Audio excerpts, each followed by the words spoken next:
Welcome back. You're still watching Hard Copy on Channels Television. My guest is the presidential candidate of the All Progressives Grand Alliance, APGA, General John Gbor. We're looking at some of the issues, national issues, and you talked about youth and women inclusion. How do you hope to achieve that?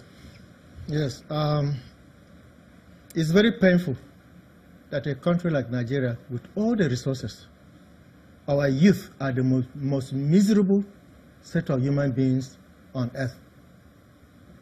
Because we, the adults, we, the leaders of this country, have ignored them. All over, since independence, we have never sat down as a nation to plan consensuously for our youth. Minimally 20 million youth, but more than 20 million are graduates who are graduates from various Nigerian institutions are jobless. Let me ask you this. When you come in, you now bring youths in. Do you think that youths can only contribute in certain appointments? Because I say this because your party doesn't seem to have any provision for youth participation in politics. I don't know what you mean, but in my state now, the governor candidate for APGA is a youth, and his running mate is a lady. Is a woman. So I don't know what you mean, but no, I'm talking about your party manifesto. There is no part of your party manifesto that says youth will be given a fair share in the political standing of this party. You focused more on supporting the youths. It's more about support in terms of sports. But listen to what I'm going to do. Regardless of what my party has nominated me to lead them, to be the presidential candidate, and I have the mandate to do as a president. I have the right to do what I want to do. Okay? When I come in as president, day one, when they announce my name as the president-elect, the first thing I'm going to do is assign my running mate the responsibility to create an agency in the presidency, and we are going to take care of the youth problem from day one when we are inaugurated. And I promise you, in 12 months, if we have not finished taking care of all the youth, only few will be left. Well, when you say wait a minute. We'll be empowered. They will be empowered. Okay. A lot of banks, microfinance bank will be established along with, also for women. Women are also ignored. So we're going to, even the women too will be in the presidency. They may be the Minister of Women Affairs, but we will solve the problems of women within the presidency. We will empower the youth. We will empower the women. Women are suffering all over the country. They've been ignored. And if you take care of one woman, a wife, a mother, you are taking care of many people, sometimes more than 10 people in the family. So we will empower the women. And when you empower the youth and empower the women, there will be more productivity. The youth will be gainfully employed. There will be productivity. And that will generate more economic opportunities for the citizens and income for the whole country. And there will be no more hunger. Nigerians are dying. And a few Nigerians are less than 2% of Nigerians are holding on to the nation's economy. The youth are suffering. Women are suffering. When we come in, we will stop that. Very well. Let's look at labor now. The issue of labor is something that appears not to be ending anytime soon. Now, here's what your party manifesto says about labor. It says, APGA will set up a permanent labor council for discussion of all matters which have to do with workers. What do you think about that? Yes, the issue of labor must be, we must listen to labor, discuss with them, look at their problems and solve them. They are human problems, and that's why I'm coming in. If labor have problems, and I know they do, we cannot continue ignoring them. They are our citizens. If they have challenges, these are national challenges that cannot be ignored.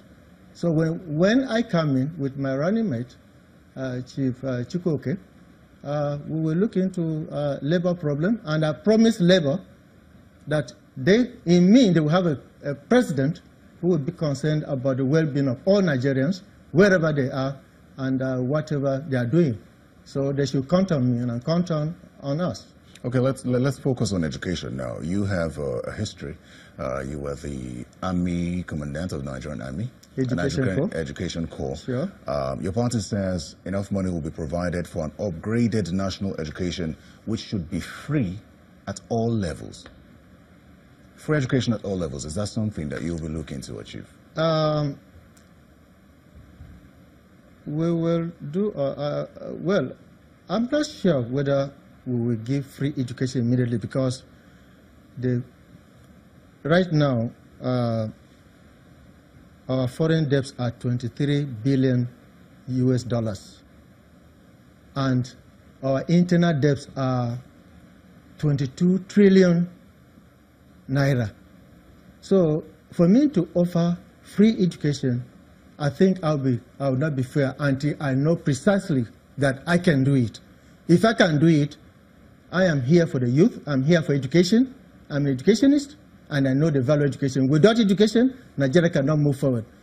But we are going to, when we come in, we invest heavily, massively in education to make sure that our youth, our children have good education, primary school, secondary school, to make sure that our tertiary institutions have good education. And not just that, I happen to be a member of the Governing Council of University of EU, and I know the challenge of our university lecturers. Many of them are serious academicians. Government has ignored them. They are not doing any research. We will support research in all endeavors of Nigerian of academic life, so that our professors will embark on research, and without research there can be no development. And apart from that, we also encourage them to partner with Nigerian businesses and industries, so that what they come out with will be absorbed in our industries for national development. And as I'm talking, there are lots of Nigerian professors who are generating money for foreign universities in UK, in Europe, in North America, Australia, what we call international, this intellectual property rights. Many universities are benefiting from the intellectual property rights of our own citizens. And we will encourage our own professors within the country to do the same for our universities. Well, we're almost out of time, but it will not be fair if I don't ask you this question. Going into the 2019 general elections, what do you think about INEC's promise to conduct a free, fair, and credible election? Do you have confidence in INEC? I have no reason to doubt INEC. I know the chairman. We worked together in Nigerian Defense Academy when I was adjutant. I'm talking not as a person first, chairman of the as I was registrar in Nigerian Defense Academy when he came in from UK with his PhD. And I know him very well. He's a man of integrity. And I have no reason to doubt him no matter what happened. I know he's been appointed by somebody, but I know that that professor stands his ground. He worked under me, and I know him. So you're very confident? I'm confident that he will do the right thing. Will operate independently? I'm confident that no matter what, Professor will do the right thing. Following what happened in Osun State and Ekiti State, if you appraise those elections, would you say the same thing? At this rate, let me appeal to the people in authority. Please allow the people you appointed to do their job, to do it properly, because tomorrow they are going to be judged. Posterity will judge them. So because of greed of APC, they should not destroy the integrity of people like the INEC chairman. General Gbor, thank you so much for finding time to come speak with us today. Thank you. Well, that's hard copy for today. Thank you so much for watching. I'd like to remind you that the entire interview will be posted on our webpage, and we expect feedback from you using our social media handles displayed on the screen right there. I'm Terry Ikumi. Good night.